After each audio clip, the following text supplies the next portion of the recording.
पिछले पार्ट में आपने देखा कि कैसे कैप्टन पास्ट में जाता है टोनी से मदद मांगने के लिए एंड वहाँ टोनी उसे एक सूट देता है जिसे टेसरैक्ट से पावर मिल रही थी एंड उसके मदद से कैप्टन खुद को टेलीपोर्ट भी कर सकता था। वहीं टोनी ने अपने सूट में पावर स्टोन लगाया था जिससे उसके सूट को अनलिमिटेड पावर मिल रही थी। इसके बाद ये दोनों मोरैग जाते हैं जहाँ कैंग आता है एंड इनकी लड़ाई होती है जिसमें कैंग कैप्टन के टेसरैक्ट से आ रहे पावर ब्लास्ट को रीडायरेक्ट कर देता है आयरन मैन की ओर, वहीं आयरन मैन के पावर स्टोन से आ रहे ब्लास्ट को रीडायरेक्ट कर देता है कैप्टन की ओर। हम देखते हैं कि आयरन मैन की धज्जियां उड़ जाती है जिसके बाद हम कैप्टन वर्सेस कैंग देखते हैं जहां कैप्टन कैंग को जमीन में टैप कर देता है एंड पूछता है कि वो क्यों कैप्टन को स्टोन्स वापस रखने नहीं दे रहा, जिसका जवाब सुनते ही हम सामने कैंग की कुर्सी को देखते हैं जिस पर टोनी बैठा रहता है। ये देखते ही कैंग कहता है कि ये नामुमकिन है कि तभी हमें पास्ट का सीन दिखाया जाता है कि जब टोनी एंड कैप्टन ने रिस्पेक्टिव स्टोन से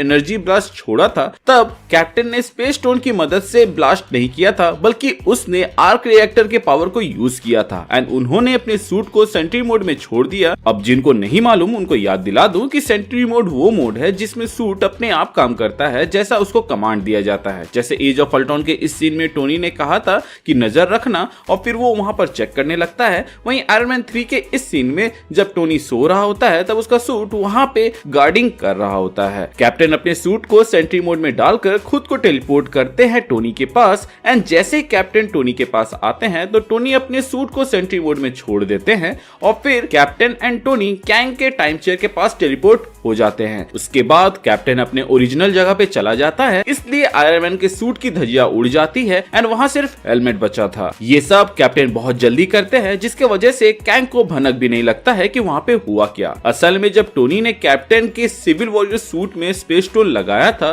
तब उन्होंने टेस्ट किया था कि क्या कैप्टन स्पेस स्टोन को लेकर टेलीपोर्ट कर सकते हैं या नहीं एंड जब उन्हें ये बात पता चलता है कि वो कर सकते हैं तो कैप्टन प्लान बनाते हैं कि पहले हम कैंग को उसकी कुर्सी से अलग करेंगे क्योंकि उसी कुर्सी के दम पर वो एंशिएंट वन एंड फ्रीगा को टक्कर दिया था एंड फिर टोनी कैंग के कुर्सी को हैक करेगा क्योंकि एंशिएंट वन ने कुर्सी का जब एनालिसिस किया था तो उन्होंने पाया था कि टोनी ऐसा कर सकता है, इसीलिए उन्होंने कैप्टन को कहा कि उसे टोनी की मदद लगेगी। असल में जिस टाइमलाइन से ये कैंग बिलोंग करता है उस टाइमलाइन में स्टार्क टेक का बोलबाला रहता है एंड स्टार्क टेक पर ही कैंग का टाइम चेयर बना था, इसीलिए टोनी उसको आराम से हैक कर लिया था। कैंग खुद को ट्रिक होता देखकर कहता है कि मैंने तुम्हें कम आका था कैप्टन, बट अब और नहीं, और वो फाइट बैक करता है एंड पॉकेट डायमेंशन से एक स्वॉर्ड निकालकर कैप्टन पर हमला करता है। टोनी कैंग के टाइम चेयर से अटैक करने का सोचता है बट वो देखता है कि कैप्टन भी उसी रेंज में रहता है तो उसे भी चोट लग सकती है, इसीलिए वो हमला नहीं करता।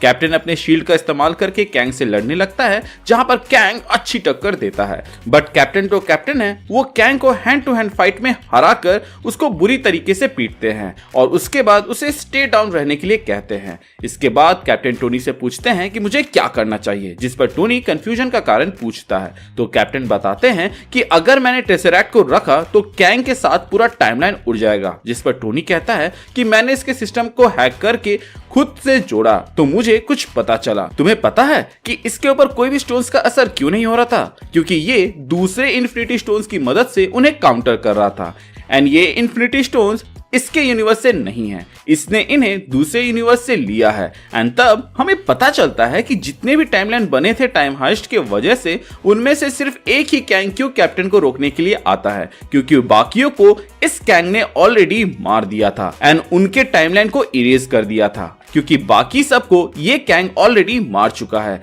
एंड उन्हें उनके टाइमलाइन से इरेज कर चुका है एंड एज अ सॉवरेन वो उनके यूनिवर्स से एक इन्फिनिटी स्टोन को अपने पास रखता है। सो ये कैंग कोई दूध का धुला नहीं है। इतना सुनते ही कैप्टन कहता है कि मुझे पता है कि मुझे क्या करना है एंड वो टेसरैक्ट को लेकर 1970s में चले जाते हैं उसको रखने के लिए। वहीं मोरैग में कैंग टोनी से पूछता है कि तुम क्यों उसकी मदद कर रहे हो, मेरे टाइमलाइन में तुम एक गॉड जैसे हो, वहीं बाकियों में तो तुम जिंदा भी नहीं बचते। बाय द वे तुम किस टाइमलाइन से हो। अगर तुम किसी ब्रांच टाइमलाइन से होते तो अभी तक खत्म हो चुके होते। इसका मतलब ये हुआ कि तुम मेरे टाइमलाइन से बिलोंग करते हो। जिस पर टोनी कहता है कि मुझे ऐसा नहीं लगता क्योंकि मैं मेन टाइमलाइन से हूँ। तो कैंग कहता है कि तुम इतने श्योर कैसे हो? अगर तुम मेन टाइमलाइन से हो तो तुम्हें यहाँ लाने का रिस्क कैप्टन कभी नहीं लेता।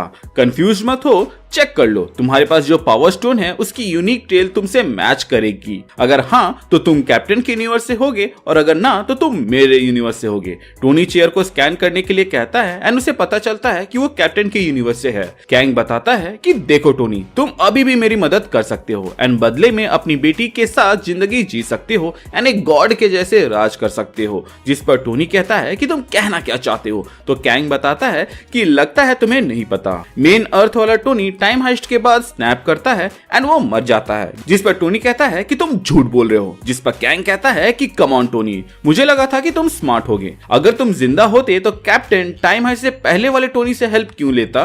टाइम हाइस्ट से बाद वाले टोनी की मदद क्यों नहीं लिया? वो तो किसी भी टाइम से एंड किसी भी प्लेस से उसको वहां से उठा के ला सकता था और फिर उसी प्लेस में पहुंचा देता और ऐसा लगता कि एक पल भी नहीं गुजरा। टोनी, तुम मेरी मदद करो एंड मैं तुम्हारी मदद करूंगा एक ऐसे टाइमलाइन को देकर जहां तुम मॉर्गन के साथ अच्छी जिंदगी जी सकते हो। वहीं कैप्टन अगर अपने मिशन में कामयाब हुआ तो तुम मारे जाओगे। तुम्हें क्या लगता है कि तुम मेरे चेयर को हैक कैसे कर पाए? तुम ऐसा इसलिए कर पाए क्योंकि मेरे यूनिवर्स का टोनी एंड गेम के बाद वाले इवेंट मतलब कि स्नैप के बाद भी जिंदा रहता है और उसका कंट्रीब्यूशन रहता है हमारे यूनिवर्स के टेक में बहुत ज्यादा, इसीलिए मेरा जो टेक है वो तुम्हारे टेक के ऊपर बेस्ड था। इसके बाद से टोनी कैंग से पूछता है कि फ्यूचर के बारे में मुझे और बताओ कि तभी कैंग डिसइंटीग्रेट होने लगता है एंड जिस चेयर में टोनी रहता है वो भी गायब हो जाता है, इंप्लाइंग कि इसकी टाइमलाइन मिट चुकी है क्योंकि कैप्टन ने टेसरैक्ट को वापस रख दिया। फिर कैप्टन वहां आता है एंड पावर स्टोन को मोरैक टेंपल में रखकर टोनी को टाटा बाय बाय बोलकर चल देता है। टोनी अपने टाइमलाइन में आते ही समझ जाता है कि वो मरने वाला है तो वो एक रिकॉर्डिंग बनाता है जिसको हम लोगों ने एवेंजर्स एंड गेम में देखा था एंड साथ ही जब वो लोग हाइस्ट करने जा रहे होते हैं तब वो बैनर को बताता भी है कि हम लोग टाइम से छेड़छाड़ करने जा रहे हैं तो हमें भी छेड़ने के लिए कोई ना कोई आएगा, बट पहले हमें गायब हुए लोगों को वापस लाना है क्योंकि उसको तो हम बाद में देख लेंगे। एंड जब टोनी स्नैप करता है तो उसे पता था कि वो मरने वाला था, इसीलिए वो स्टोन्स की मदद यूज करके खुद को बचा लेता है। जिसके आगे की कहानी हमने what if Tony survive the snap in end game वाली वीडियो के अंदर बताया है। वहीं कैप्टन की बात करें तो क्योंकि वो समझ चुका था कि अगर वो पेगी के साथ पास्ट में रहता तो वो एक नया कैंग ला सकता था इस यूनिवर्स के अंदर और एक अलग टाइमलाइन बन जाती, इसीलिए वो मेन टाइमलाइन में वापस चले जाते हैं जिसके बारे में तो आपको हमारे व्हाट इफ के सीजन 1 में पता चल ही गया था। आई नो वीडियो लाने में काफी देरी हुई बट नेक्स्ट टाइम से हम कोशिश करेंगे कि टारगेट खत्म होते ही तुरंत वीडियो ला दे।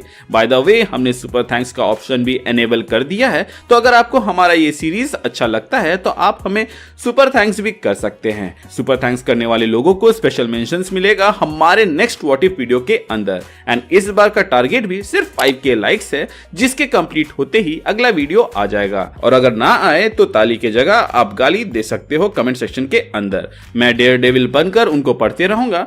बाकी आप लोग अपना ख्याल रखें और पानी पीते रहे and stay hydrated. Thank you for watching this video.